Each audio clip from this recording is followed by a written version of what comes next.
Yes, people, what's going on? We are pitchside in the William Bryce Stadium where Manchester United have been beaten by Liverpool 3-0. Less said about that, the better. But we're here to have a little chit-chat about today's game and, of course, wrap up pre-season because the tour is now done. The serious stuff starts next week where Man United will be taking on Manchester City at Wembley Stadium in the Community Shield. Lads, I'm here with Joe and Jay. What a trip it's been, eh? It's been a great trip other than tonight's result. No, it's been enjoyable, man. Do you know what I mean? It's been great to meet all the United fans over here. We came here last year, not to South Carolina, but to America, and meet all these fans, seeing the passion they've got. Yeah, it's been good, man. As obviously, picking up those injuries in the Arsenal game was probably the low point, especially when you look at who got injured. Lenny Yoro, who we're looking forward to seeing more of, and Rasmus Højlund, who we're pretty reliant on. But on the whole, there's a lot of positives to take from this, and some of the younger players have impressed. I've been impressed with Harry Amas, and I think we've seen, I know he's not a younger player, but we've seen signs from Marcus Rashford that this season he could be back to his best, because that could be a massive plus for Manchester United, and little bits as well from the likes of Mason Mount and Jadon Sancho. So on the whole, I think it's been a positive one. There seemed to be a little bit of a meltdown online during the game. I was like, we were sat there in the stands for the first half and we were thinking, we're 2-0 down, but we actually look quite good. And then you go online and everyone's having a meltdown. What did you make of the game as a whole? I'd rather lose a pre-season game playing well than win it playing badly. And I thought we played pretty well in that first half. The result is literally irrelevant. It's pre-season. You don't get points. You don't go through to the next round. Putting together patterns, winning the ball back high up, doing the things the manager wants to do. I feel like we saw that again. I was actually quite happy with the first half in particular. Liverpool had a couple of chances and scored them. United looked good. We looked like we were lacking a number 9, but we are lacking a number 9. I think the way we won the ball back, the way we kept the ball, the way we defended, and the shapes that we were sort of showing, and Wan-Bissaka and Amas tucking inside a little bit, pushing the back line the way we've seen in the last couple of games. More of that, and I can see us doing something different. And the result, 3-0, fair play to Liverpool, but I actually don't care about the result. Seeing patterns of play and seeing things that are improving and that are new, that's all pre-season is about, and I do actually think we saw that. So I'm relatively happy. Sorry for laughing there. You were doing the Trump hands thing. Was that? You did. So beautiful. Such a beautiful tour. For some reason, since we've been here, obviously, because you're a bit close, and with the election going on, we've all been sort of talking about Trump all the time, and I've actually started doing his hands by accident now. So apologies for that. But yeah. I genuinely don't mind that result tonight, and I thought we saw some good stuff like we did against... The second half was dreadful, really, but, I mean, you look at the players that were out there, really, not many of them you'd be expecting to start the games for Manchester United, and interestingly enough, me and you went through the 11 in the first half, and we asked ourselves, who realistically will be starting for this team in a month's time, let's say? And we got 3 or 4 names. Like, there weren't a lot of those names. No, but it was one of them where it was like first team squad, wasn't it? Yeah. So like Johnny Evans, Lindelof won't be starting, but Johnny Evans in particular will be here. Wan-Bissaka probably won't be starting, might not even be here. You go through the midfield. Harry Amas won't be starting. Yeah, exactly. Mason Mount will be in the first team squad, but I don't think he'll be starting every game. But I think that they'll get a lot of minutes. These are the players who they might not play every week, but you're going to see him a lot. Like Ahmad, maybe Garnacho comes in, but Ahmad's going to be a big part this season, so you want to see something good out of him.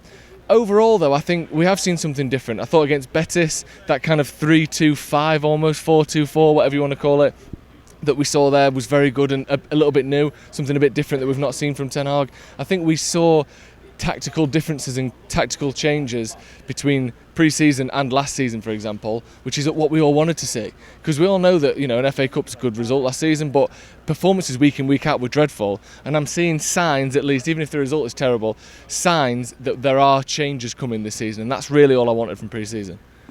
Casemiro was getting a lot of stick online. I found his performance in the first half a little bit interesting. He made a couple of real bad mistakes, but then he also made some outstanding passes, and we've also been impressed with him at times in pre-season this summer. He looks a bit leaner, he looks a bit fitter. We've still got Bruno and Cobby to add to the midfield that we have. Bruno's back in training at Carrington. Cobby will be joining them soon. Are you confident with that midfield, or do we really need to invest in it? I think we really need to invest. I mean, we said it when we went to the open training. Casemiro looked leaner, he looked sharper, but he's still one of those, when Casemiro makes a mistake, it looks horrendous.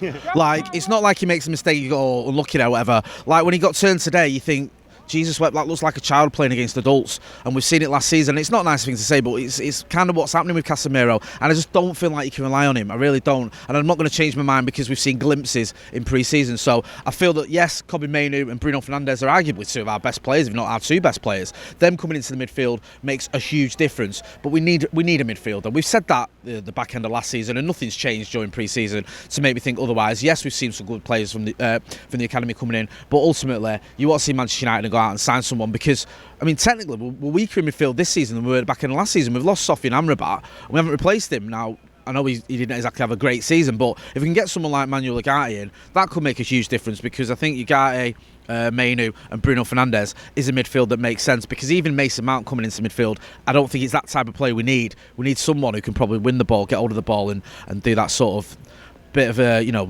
donkey work that's needed in midfield, because we're lacking that kind of player. If I was the board though, I'd be looking to like really expedite those signings for De Ligt and Mazraoui and get them done really, really quick, because then all we really have to focus on is maybe getting rid of the likes of McTominay and co, and bringing in a replacement for them then, because you've got that extra flexibility with the PSR and all that stuff. And then anything else really is a bonus, isn't it, in the season? What did you make of Amad Diallo?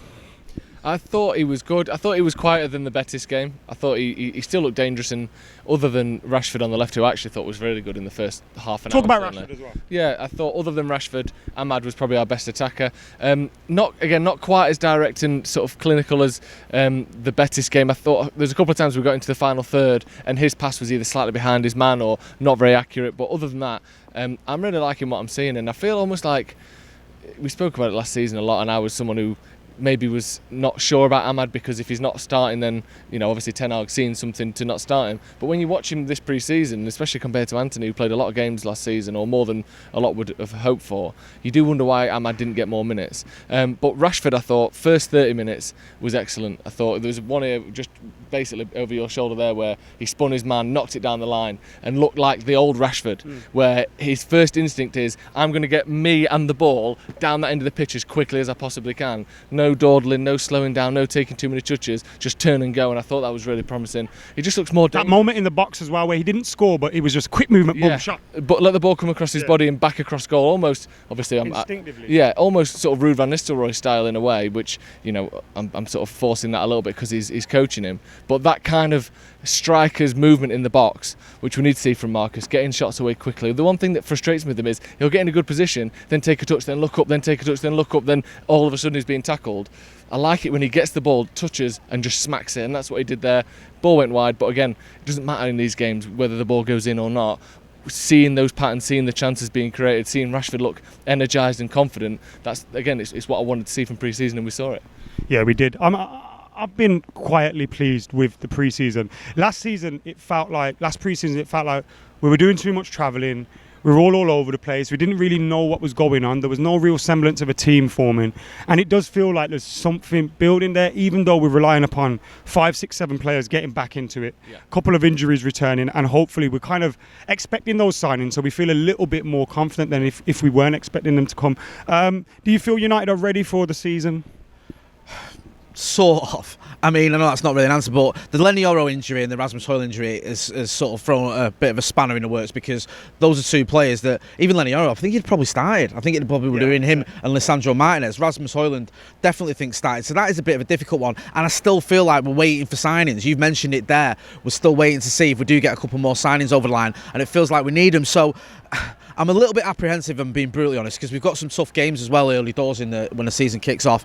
So in terms of we do. That's what I mean. So you need to be going sort of into this season hitting the ground running. It might be slightly difficult. One thing we've got to remember as well with what's going on at United, we're still in the infancy of this Ineos era. We're still in the sort of. It was only was it 2 days ago Steve McLaren left? Yeah. We've had Ruud van Nistelrooy came in 2 weeks ago or the week before. Rennie Harker came in around the same time. There's been all these changes around the coaching staff. Dan Asher's only just come in. Jason Wilcox came in the back end of last season. There's been so many changes going on, and we're still trying to move players on, bring players in, that we do have to be a little bit patient, because we know that overhaul that's needed. We know that we're unfortunately a long way off where we need to be, so it is going to take time, and it's just, this is the sort of the start of this revolution, if you will. And whilst we need signings in and we need an immediate impact, we are going to have to sort of be a little bit patient, which isn't easy as a football fan, but I think that we've seen it around the club, and when we've been with him on pre-season and training, and just when you're in a mix zone and stuff, you can see everyone's on the same page. There seems to be a bit more coherence, a bit more positivity that perhaps we haven't seen. We've been covering these tours for a little while now, that you haven't seen in the past. And you see the likes of Ashworth and Wilcox and Barada and Brailsford and everyone together, and everyone sort of, like a collaborative effort. It does, and it hasn't felt like that before. You know what I mean? You never got that under the Glazers, and you never will. So there is sort of signs of positivity there. I just feel that, yeah, we do need signings, we do need changes, we do need some players moving on, but we're probably going to have to do that thing that all football fans hate doing, and that's just bide our time a little bit. Can I just say quickly before we wrap up, one thing that I did... 21 is coming. No, maybe. But one thing that I did like about this tour is it felt like people were happier. Yeah. Just being in and around the club, like you said, part of that maybe is because of the new ownership. You've got Ashworth and Wilcox and Brailsford with a smile on their face at training. We see that, you know, the rumours and the reports coming out of the camp isn't people falling out and getting upset, and, you know, problems with the players all hate all the travelling schedule. It feels like everyone's going, you know what, we've got a bit more of a smile on our face this year. And I thought from the first week last season, you could tell something was wrong. You didn't know what it was, and it manifested and became multiple different things. But straight away at the start of the season, it didn't feel right. Those early performances were just bad, and the players looked down and they looked upset and they looked pissed off. And I think hopefully we're not going to see that this time, because they do look a little bit more upbeat to me. It's a good point. Sorry, I just wanted to make a point quickly on the pre-season stuff. Like, they changed it this season, didn't they? This pre-season, sorry. They stayed in LA and commuted from LA just to the games. I know they're flying from South Carolina back to Manchester, but it wasn't that back and forth that we saw last time, where they went from, New York to San Diego, New Jersey, San Diego to Houston to Vegas. And I think that just little things that help like that, because they're more settled. And I think there has been those sort of just little tweaks that perhaps can give you those marginal games that obviously Dave Brailsford's a big fan of. And that's the sort of thing that can make a bit of a difference. Oh my Lord. Sorry about that. There's a cockroach attacking my bag. Cockroach. Ten Hag seems more. We're going to just wrap this up now. But Ten Hag seems a little bit more confident. He seems to have a swagger. He seems to have his mojo, doesn't he? A little bit, yeah. I think that he's got a new team. He's literally the manager of a brand new team. I think almost everyone from last season has gone. The management team. Yeah. So McLaren's gone, Van der Gaag's gone, Eric Ramsey's gone, Benny McCarthy's gone. They've all been replaced. As far as I can see, I mean, there might be a couple that are sort of the more fringe coaches, but it's literally him, and everyone else around him's changed. All the way from him to the owners is completely different to what it was last season. Ten Hag in the meeting going, hey, it's not me, lads. Yeah. You got to get rid of Benny McCarthy and that. It's not his fault. It's not my fault. Get rid of everyone except me. It's their fault. Anyway, it's chucking it down. He's chucking it down. We're getting asked to leave the pitch. Yeah. Ethan's cold. Jay, Joe, it's been an absolute pleasure being on his tour. It's been great, hasn't it? Well. Thank you to everyone that's tuned in. Thank you to everyone we bump into that takes pictures with us, shakes our hand, just tells us they watch the channel. We really appreciate every single one of you. We can't wait for the season to start. 21 is coming. We're out of here.